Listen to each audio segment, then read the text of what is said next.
We have some breaking news at the White House on this Thursday. President Trump announcing a trade deal with the United Kingdom. It is the first since the launch of those sweeping tariffs that have rattled consumers, rattled Wall Street, triggered a global trade war. This is President Trump in the Oval Office just a few moments ago. Let's listen in.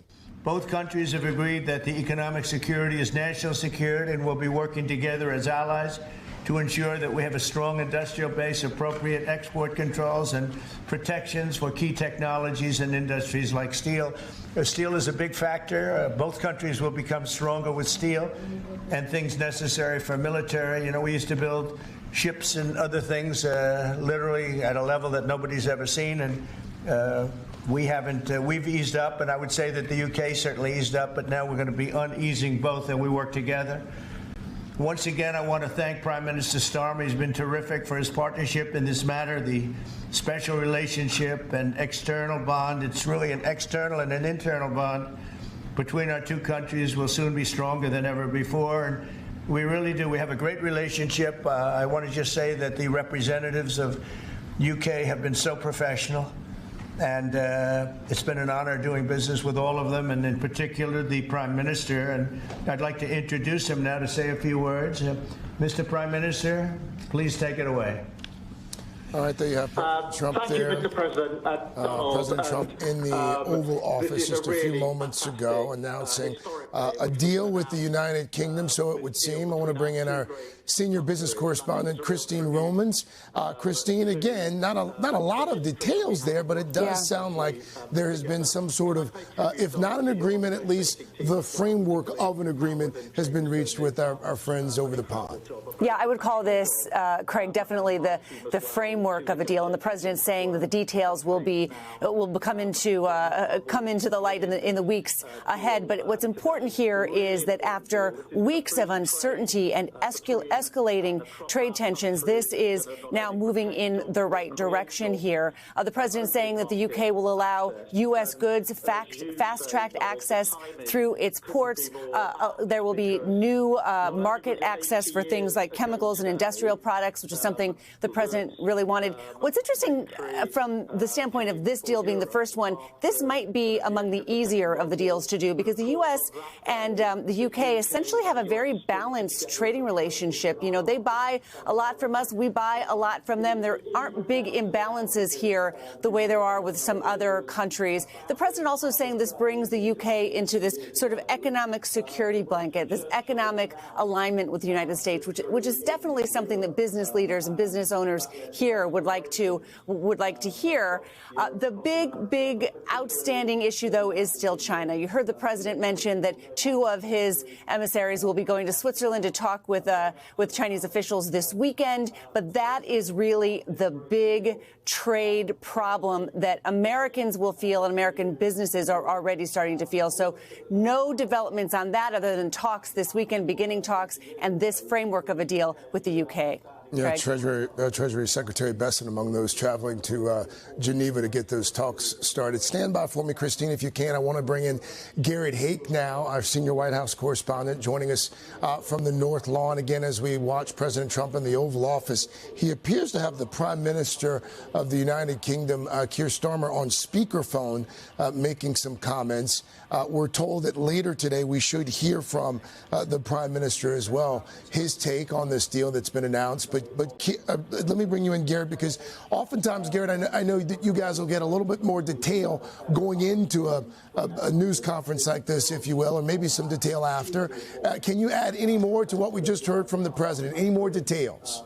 Well, Craig, sadly, this is not one of those occasions in which the White House has briefed us about what would be the details of this. Only, I was told this morning, to focus on what some of what they call non-tariff barriers to trade are between the United Kingdom and the U.S. Things like whether the U.S. allows imports of American beef, for example, or a digital services tax that exists in the United Kingdom on, U.S. digital products. These are the kinds of things that this agreement might be trying to get rid of. As Christine pointed out, I think this is very much an agreement in principle that will be papered over at a later date, but it can't come soon enough for this White House. They have been very keen to show some kind of progress after this month since what the president called Liberation Day, in which he slapped tariffs on essentially every country around the globe. They have said that they are negotiating with 18 major economies around the world. This is the first of those to come to any kind of fruition, even if it is a small step towards relief from the tariffs that the president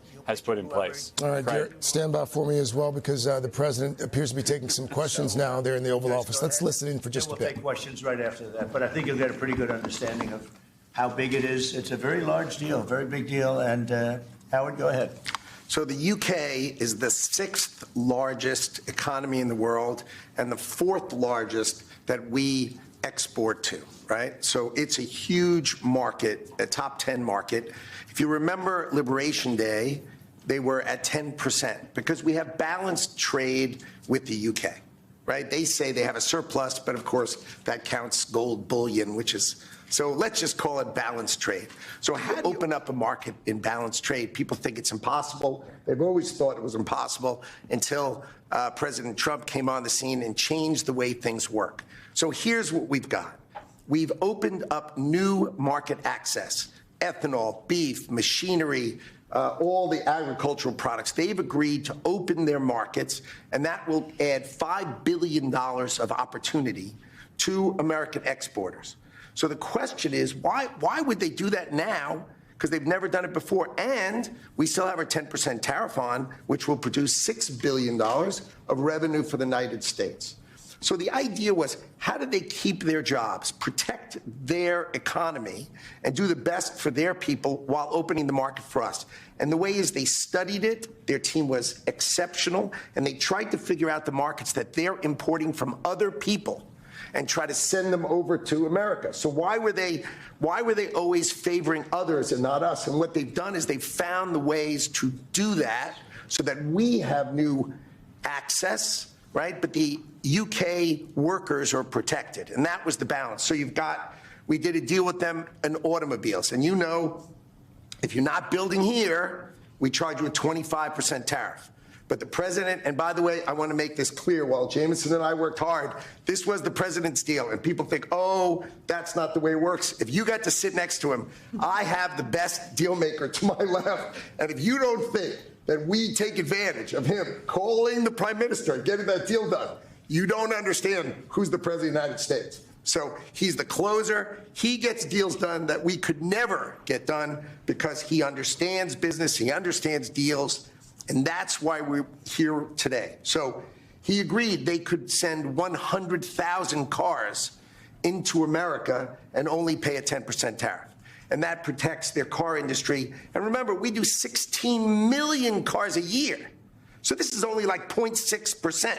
But for the UK auto people, this is tens of thousands of jobs that the president agreed that he would protect for them. So he made that deal, right? Then steel and aluminum, right? Their steel business has been destroyed like everybody else has been destroyed by people dumping steel into their markets. And British Steel had announced it was closing down. So the British government, as part of this deal, nationalized British Steel, and they're going to match the kinds of models we do. They'll put tariffs on, they'll put quotas on. They want to do it with America so they can be part of the resurgence of steel and aluminum in America, and that saves them, again, thousands and thousands of jobs. So if you go step by step, aero and commercial planes, they sell Rolls-Royce engines to Boeing. We've agreed to let Rolls-Royce engines and those kind of plane parts to come over tariff-free. And what you're going to hear today is there's going to be an announcement in the UK that they are buying $10 billion worth of Boeing planes later today. But I'm going to let the name of the airline announce it because that's theirs to do it. Part of this deal was always to do it together and to do it strong. And you can see the numbers on this board. Everything about this board works exceptionally well for the United States of America. It lays out the plan that you can work with us in autos. You can work with us with aero and commercial. You can work with us in pharmaceuticals.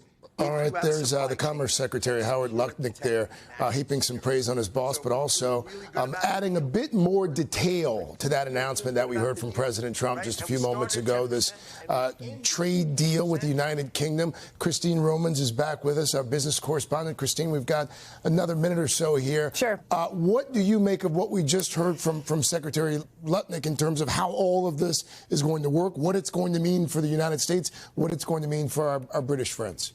What we heard there was some give and take. You know, we heard that the U.S. is now going to be able to export more of its farm machinery and farm products and ethanol to the U.K. And the U.K. is going to be able to export 100,000 cars a year with a 10% tariff, not a 25% tariff. And that is a big concession for those U.K. automakers, which sell mostly luxury cars into the United States. It's a big job center for there. So you can see the push and pull. We're hearing about aircraft engines and aircraft. So you can see that they found a way to make a deal here that both sides can say is a win. Now they've got 18 more to go, and then maybe 100 more countries after that.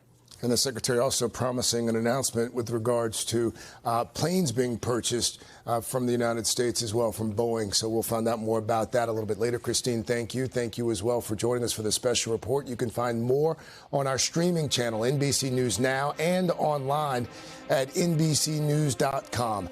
I'm Craig Melvin. This has been an NBC News special report. No one give offers. You saw that stack of offers I showed you yesterday for all those countries. Thanks for watching. Stay updated about breaking news and top stories on the NBC News app or follow us on social media.